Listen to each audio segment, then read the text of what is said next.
What's up, geese? Happy afternoon. I'm on my way back to the crib, and what is running through my mind and what is on my heart right now is I keep saying it, people who have experienced trauma or have had traumatic childhoods just did not have a fair chance at life.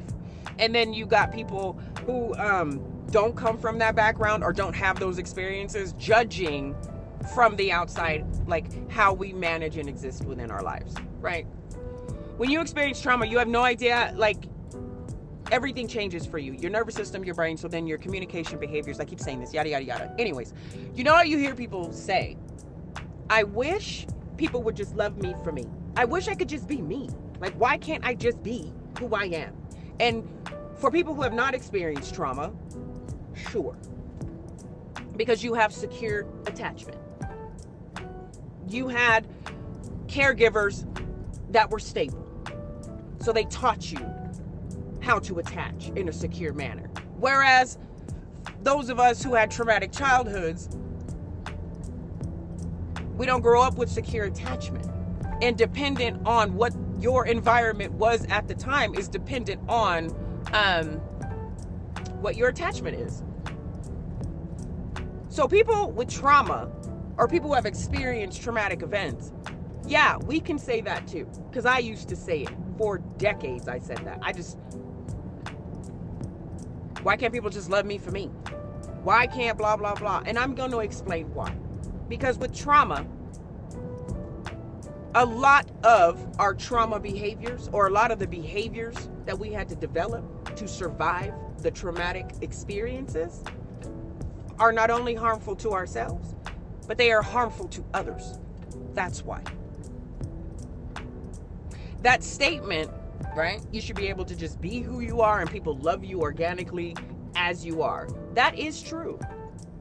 But if you have trauma or have experienced trauma and you know your existence, there are issues within your existence, we don't, once again, another thing that us people who have experienced trauma or grown up with trauma do not get to experience organically is that statement. That doesn't work for us because people can love you unconditionally and people can stand by your side and people can be there for you. But if your trauma behaviors are harmful to you or others around you, and when I explain, for example, the different attachment styles, right? I'm going to go with avoidant because my attachment style, because my caregivers were unpredictable, my attachment style is disorganized. So I can be in dysregulation, both anxious and avoidant. Okay? So mine's disorganized. When we don't grow up with secure attachment and we try to make friends or we try to have relationships, this is how we are going to attach to those people.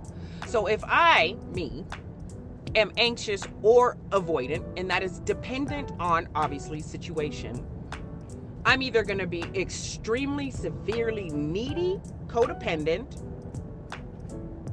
or flat out avoidant. And what that looks like in relationships with the people closest to you. Number one, that swings, because I have both that can swing. The pendulum. So you come off very moody because in one moment, you're codependent and you need it. It's incessant. So you call and you do all the things. But then in the next moment, if something were to happen, in the friendship or the relationship, the avoidant nature is to avoid the issue, to avoid the problem. So that's why attachment styles are so important to know about yourself, especially if you grew up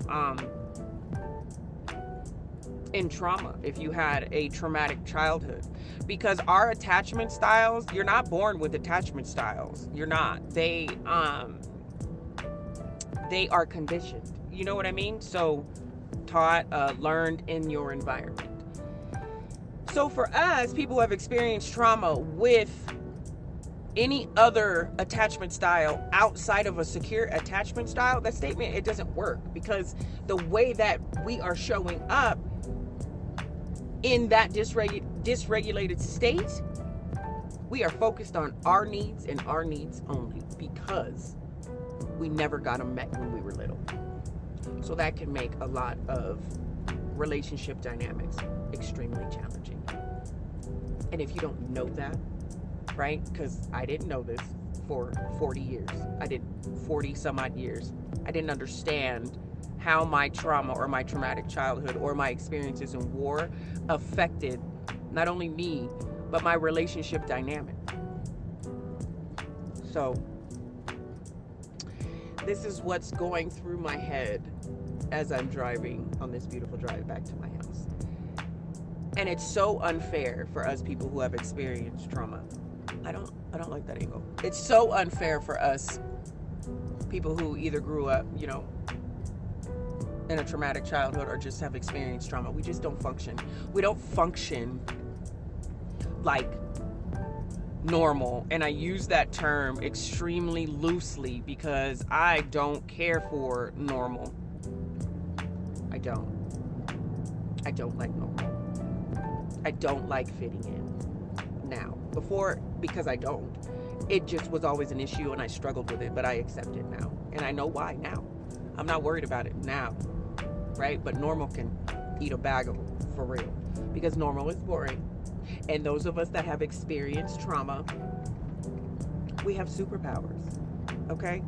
Because when you live your life against dysregulation, it separates you from people who have never experienced trauma, right? Your stress levels, your baseline of what you can manage, hold, and literally manage and hold in your life is very different.